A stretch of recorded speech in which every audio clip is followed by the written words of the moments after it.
Bonsoir à tous et bienvenue aux 20h de la télévision du Burkina. Voici les titres. Au moins 27 personnes ont été tuées dans une prise d'otage dans l'hôtel Radisson de Bamako. L'hôtel a été attaqué ce matin par un commando terroriste. La police malienne, appuyée par des forces spéciales étrangères, ont fini par lancer l'assaut. Dans ce journal, la réaction du président français François Hollande et du président malien Ibrahim Boubacar Keïta. À la une également, le dispositif mis en place dans l'est du Burkina Faso pour la sécurisation du processus électoral et la protection des populations.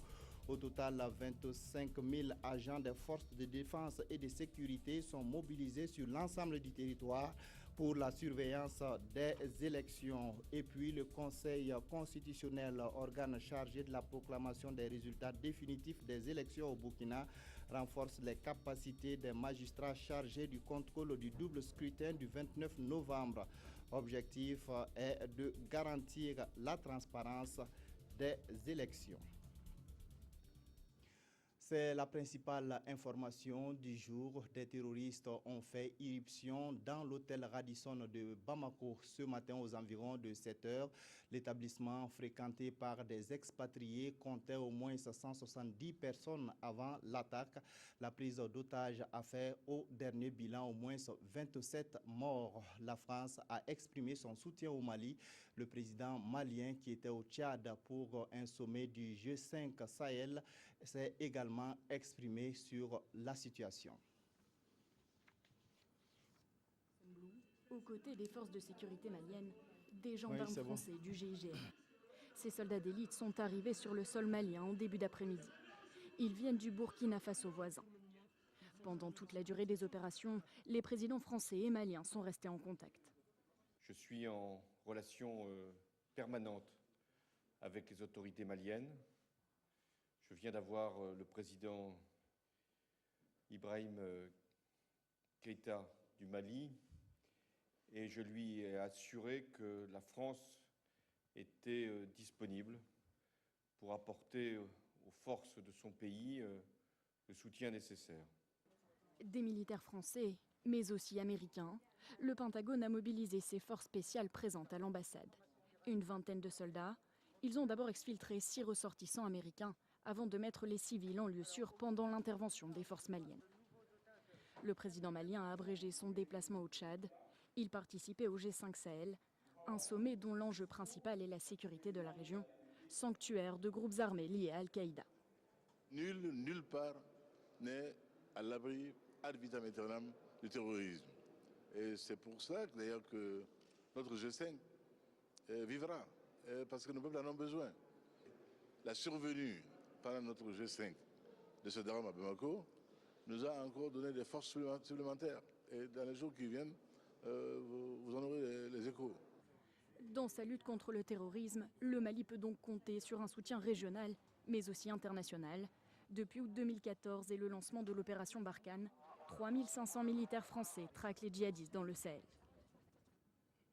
Nous sommes en direct par téléphone avec un journaliste français qui souhaite garder l'anonymat pour raison de sécurité et qui a assisté aux événements de Bamako ce matin. Bonsoir.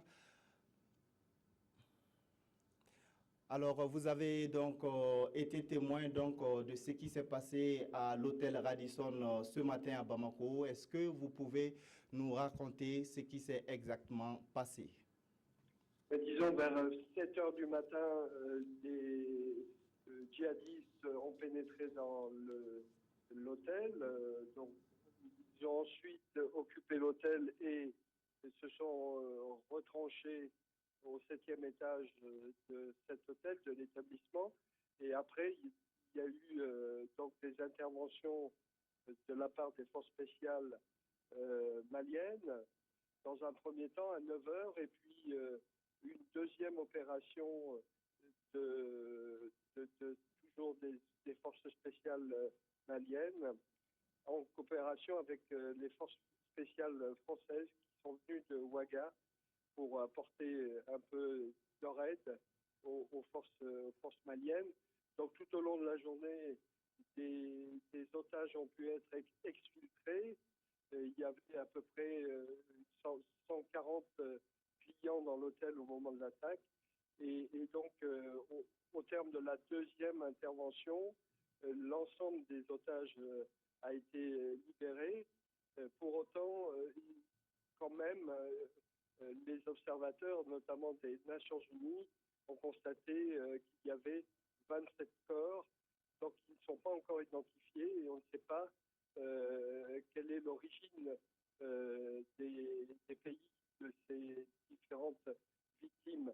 Mais à cette heure, on peut dire que l'opération est terminée. Les djihadistes ont été maîtrisés. On ne sait pas si les forces maliennes ont pu réussir à en arrêter.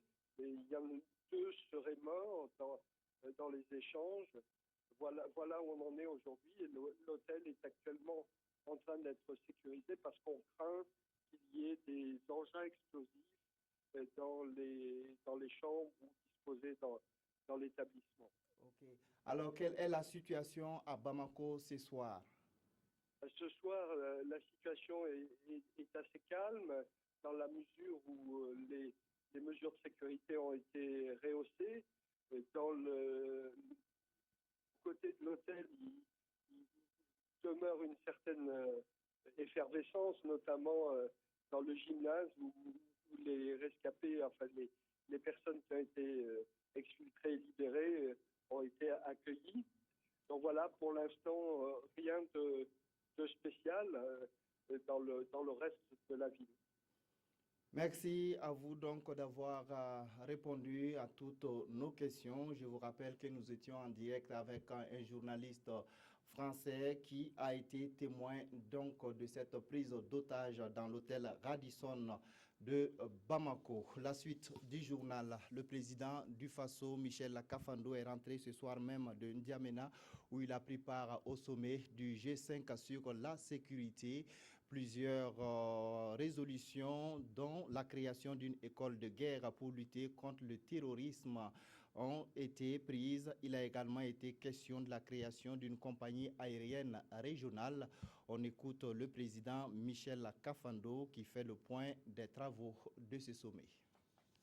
Les États membres, que sont la Mauritanie, le Tchad, le Niger, le Mali et le Burkina, ont décidé de mutualiser leurs efforts pour lutter efficacement contre le terrorisme. Parce que, comme vous le savez, la création de ce groupe-là a d'abord pour objectif d'aider à contrer l'avancée du terrorisme. Donc, les 5 États sont convenus de mettre vraiment en commun tous leurs efforts pour lutter contre le terrorisme. Et ce faisant, la conférence a estimé qu'il était nécessaire d'avoir, si vous voulez, une école mixte, disons plutôt une école conjointe, un centre conjoint de formation militaire. Et donc, cela a été donc décidé et dans le cadre, je crois que la mise en place sera effective en 2016. Mais comme vous savez aussi que la paix va nécessairement avec le développement, les 5 pays ont mis en place un certain nombre de structures. Le développement allant de pair avec la paix, les 5 pays vont créer un certain nombre de conditions pour un meilleur emploi des jeunes. Il a été demandé à tous les ministres de la jeunesse des 5 pays de mettre en œuvre des projets efficaces pour promouvoir l'emploi de la jeunesse. Et aussi, en termes de développement, nous voulons créer une compagnie d'aviation pour la desserte des 5 pays, qui n'aura pas simplement pour vocation de transporter les passagers, mais qui va aussi aider à rentabiliser les échanges commerciaux entre ces pays-là. Naturellement, nous avons eu à déplorer ce qui s'est passé au Mali, en direction, en droite ligne avec notre préoccupation, la sécurité de nos pays. La conférence a condamné fermement les actes de prise d'otages à l'hôtel Radisson à Bamako et a soutenu fermement le président malien et le peuple du Mali dans leurs efforts de toujours continuer à rechercher la paix. En tout cas, je peux vous dire que c'est une conférence fort réussie, positive, parce qu'elle ne s'est pas contentée de faire des déclarations comme on a l'habitude de le faire. Elle a mis en place des projets concrets.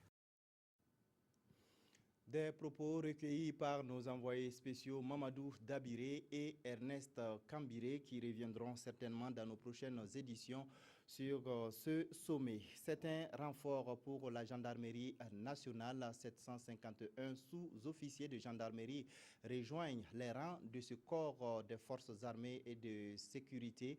La cérémonie de sortie de la 41e promotion des élèves de l'école nationale des sous-officiers de Bobo-Dioulasso s'est effectuée ce matin même sous la présidence du Premier ministre Yacouba Isaac Zida. Le point avec Martin Zongo et Amadou Lougué.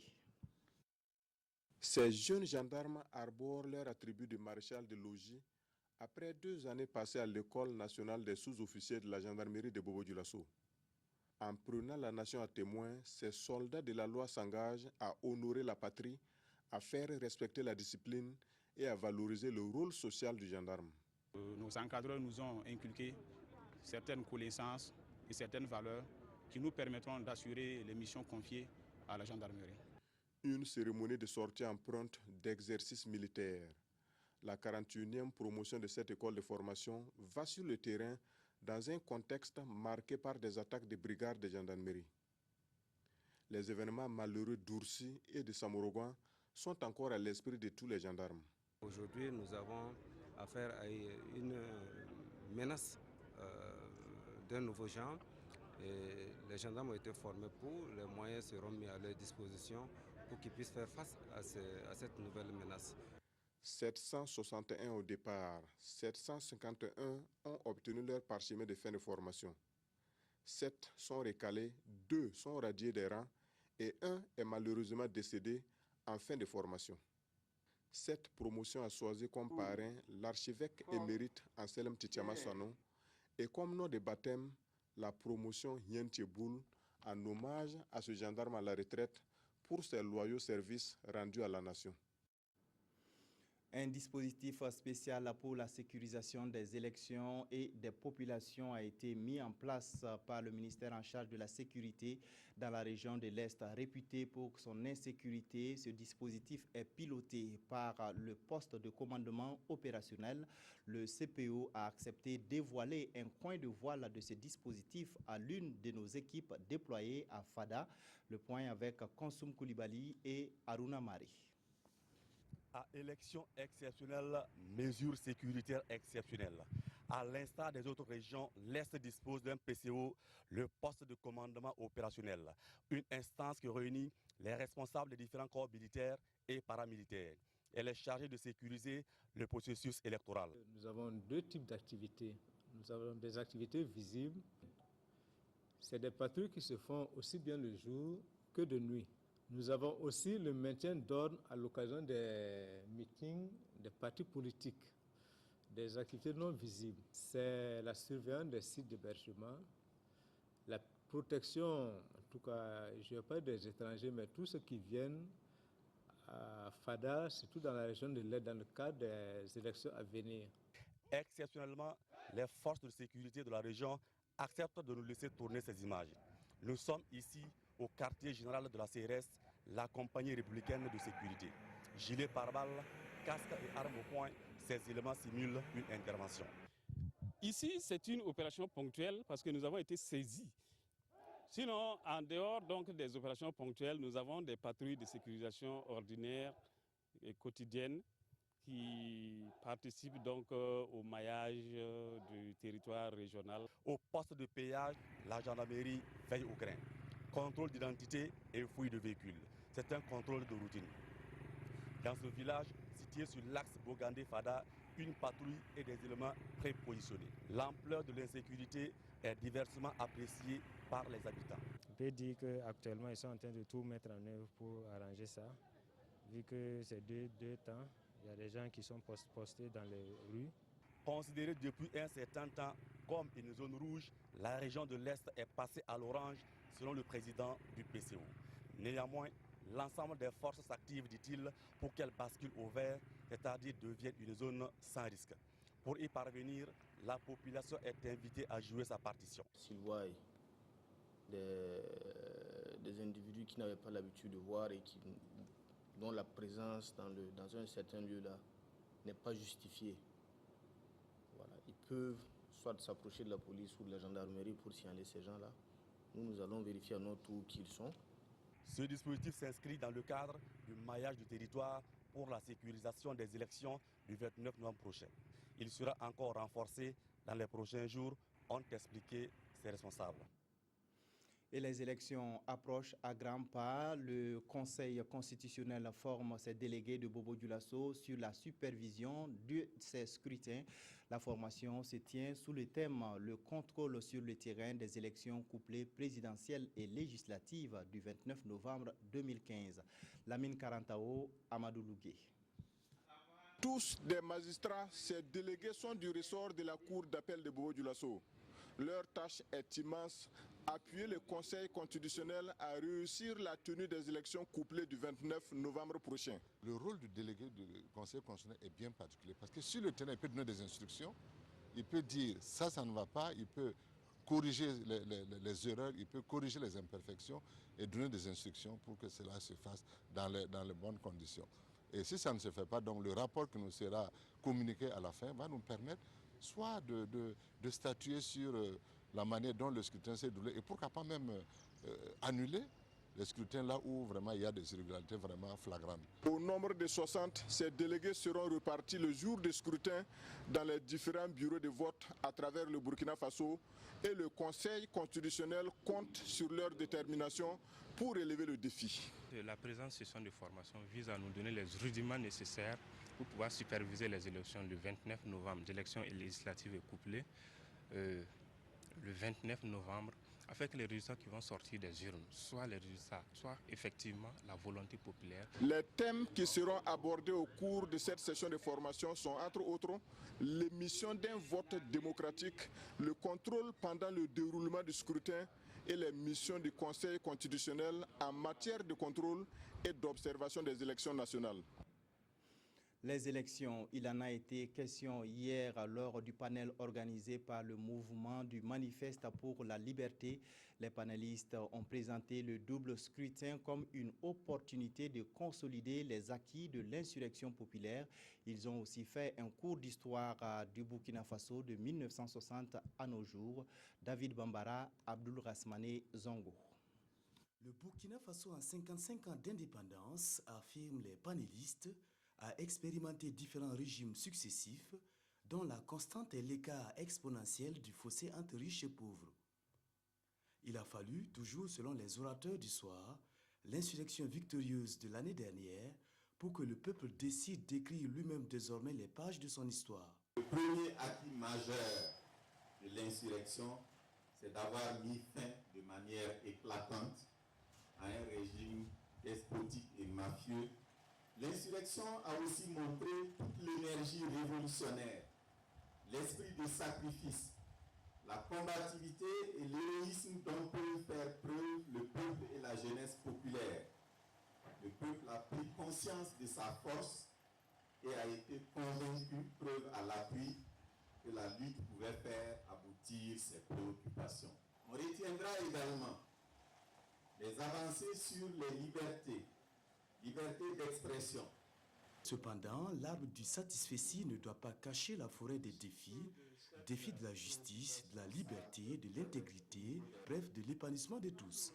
C'est pourquoi les conférenciers pensent que ces élections imminentes de novembre suscitent une mutation profonde de toute la classe politique, mais également consolident les aspirations du peuple à être directement lui-même maître de son destin. Présent dans le Sahel burkinabé en début de semaine dans le cadre du Conseil des ministres délocalisé à Dori, les membres du gouvernement se sont donné le temps de revisiter l'histoire du géant Bamoy de Falangoutou. Ils ont visité la tombe du géant Bamoy, créateur du village de Falangoutou, et constaté l'héritage qu'il a laissé à sa descendance. Arthur Ouedraogo, Marguerite Douaniou. Il mesurait, nous dit-on, une dizaine de mètres. Et au-delà du mythe, c'est l'héritage laissé par l'ancêtre de ce village qui retient l'attention de Yacouba Isaac Zida.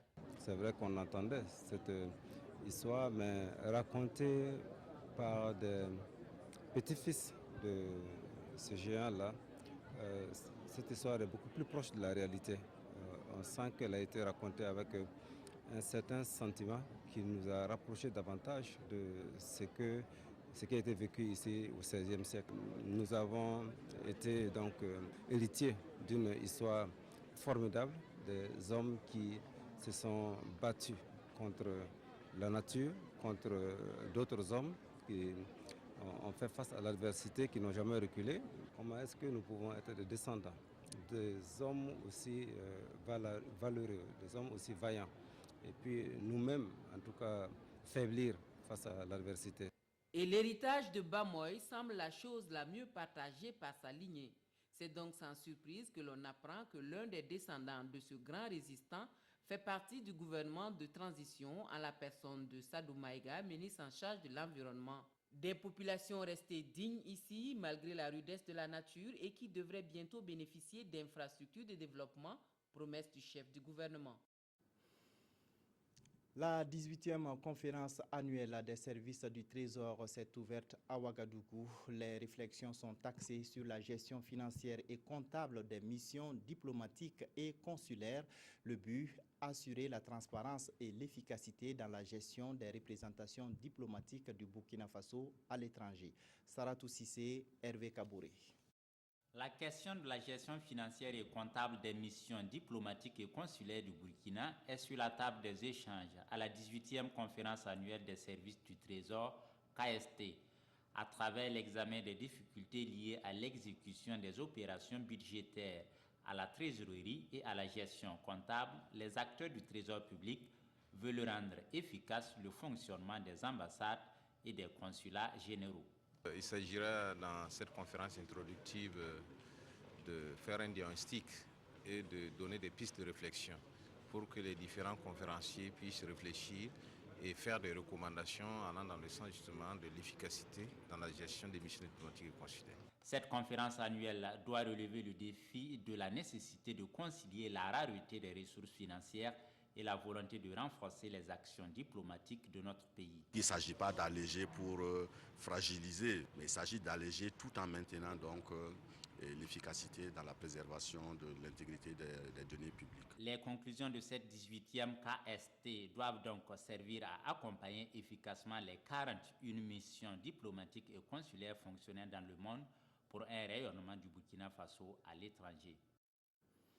Le 5e congrès de la société burkinabé d'ORL a débuté hier dans la capitale burkinabé. L'ORL est une spécialité consacrée à la physiologie et au traitement médical ou chirurgical des maladies de l'oreille, du nez et de la gorge.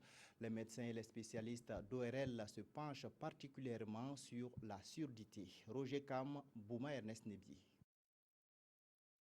La Société burkinabé d'ORL tient son 5e congrès à Ouagadougou.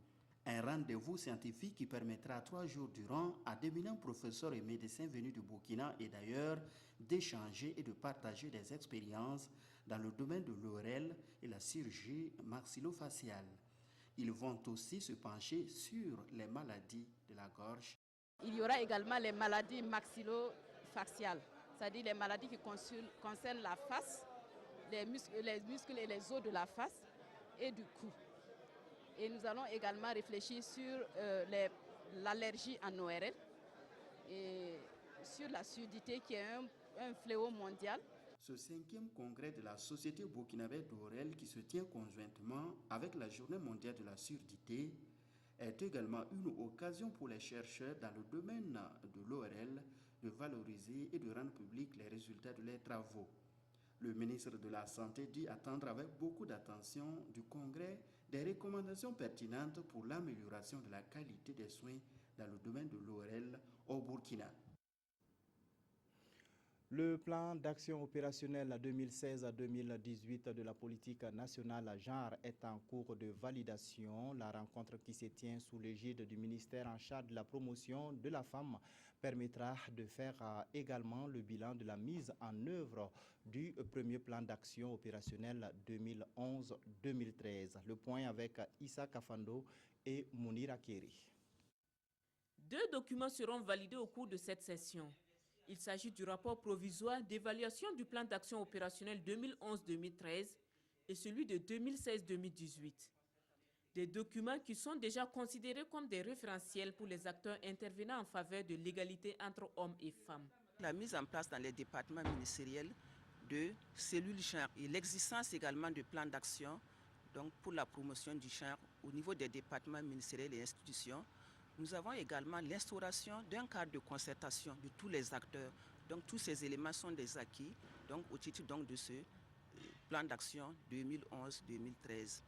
La mise en œuvre des plans d'action opérationnels se fait avec l'ensemble des acteurs du développement national et avec le concours des partenaires techniques et financiers. La problématique, il y a de cela quelques années, n'était pas suffisamment bien compris par les populations déjà. Donc ce travail d'information pour plus d'égalité, d'équité entre les hommes et les femmes est une réalité. Toutes les actions, disons, qui sont engagées aujourd'hui permettront à terme de contribuer à la vision même de cette politique nationale genre. Ces acteurs œuvrant pour la promotion de la femme et du genre sont invités à faire des propositions à même de permettre au Burkina de disposer d'un rapport fiable pour une mise en œuvre plus efficace de la politique nationale genre. La Ligue de football professionnel a rencontré la presse hier. Au menu des échanges, les mesures prises lors de l'Assemblée générale de la Fédération nationale de football tenue le 7 novembre, notamment le début du championnat national de football. C'est à son siège, assis à la cité An3, que l'équipe dirigeante de la Ligue de football professionnel restructurée a rencontré la presse. D'entrée de jeu, le désormais secrétaire exécutif Aboubakar Yago a présenté ses coéquipiers avant d'exposer les grands défis de la saison 2015-2016. Il s'agit de réussir les compétitions avec le moins de réclamations administratives et sportives possibles, mais aussi moins de violence sur nos stades. Cela se fera avec les rencontres que nous envisageons d'avoir avec les clubs très prochainement autour de la qualification des joueurs, prenant part aux compétitions et sur les points des lois de jeu qui sont souvent contestés par les supporters. Concourir avec vous à relever le niveau de nos championnats et à les rendre davantage visibles par une amélioration de l'organisation de nos compétitions. C'est pourquoi cette saison, nous voulons qu'il y ait moins de matchs de D1 les dimanches, afin que certains d'entre vous puissent également couvrir les matchs de D2. Instaurer des conférences d'avant-match, au moins pour le match phare de la journée. Essayer de labelliser nos compétitions par un logo sur les maillots des joueurs et arbitres, par l'appui à la recherche de partenaires pour la FPF. La Ligue de football professionnel peut déjà chausser les crampons pour le coup d'envoi du marathon D1 2015-2016 cet après-midi au stade municipal de Waïgouya, avec la confrontation entre les unionistes du Yatenga promus et les Tigres de Diaradougou, champions en titre. Et justement, le match d'ouverture de la saison sportive 2015-2016 du championnat national de football de première division s'est joué donc cet après-midi. Le RCB champion en titre est allé battre l'USI, nouvellement promu par le score de 1-0. À présent, la revue de presse, c'est avec Issa Lankwande. La crise à la SN Sosuco n'en finit pas de faire parler d'elle. L'observateur Palga annonce que la direction générale a décrété un chômage technique. Alors qu'une partie des protagonistes attend la poursuite du dialogue, la situation connaît une autre tournure avec l'annonce d'un chômage technique qui entre en vigueur à compter de ce 20 novembre. Une décision qui passe mal, selon l'Obs, au point que les travailleurs projettent une marche contre la mesure le 24 novembre prochain. Les élections du 29 novembre continuent de faire courir les candidats pendant que la transition, elle, s'achemine vers son terme. Le quotidien consacre son édito à la neutralité observée par l'administration vis-à-vis de la campagne. Une neutralité de l'État vue par le journal comme un gage de crédibilité. Le gouvernement de la transition a mis en garde l'administration publique contre l'utilisation des moyens de l'État pour battre campagne et le président du Faso lui-même a tenu à le rappeler aux gouverneurs et aux commissaires. Par le passé, note le quotidien, en pareille période, l'administration était paralysée et les responsables devaient faire des acrobaties pour débloquer des fonds aux fins de soutenir le candidat président. Mais l'insurrection est passée par là et la donne a fondamentalement changé. Reste à espérer, poursuit le journal, que cette vieille et malsaine habitude disparaisse définitivement de nos mœurs. Quoi qu'il en soit, c'est à une exceptionnelle campagne que nous assistons car le risque d'utilisation des moyens de l'État se sont considérablement réduits. C'est le pays qui gagne en pureté et c'est la démocratie qui gagnera. Fin de cette édition. Merci de nous avoir suivis. Restez en compagnie de nos programmes. Le journal spécial de la campagne, c'est pour 22h15.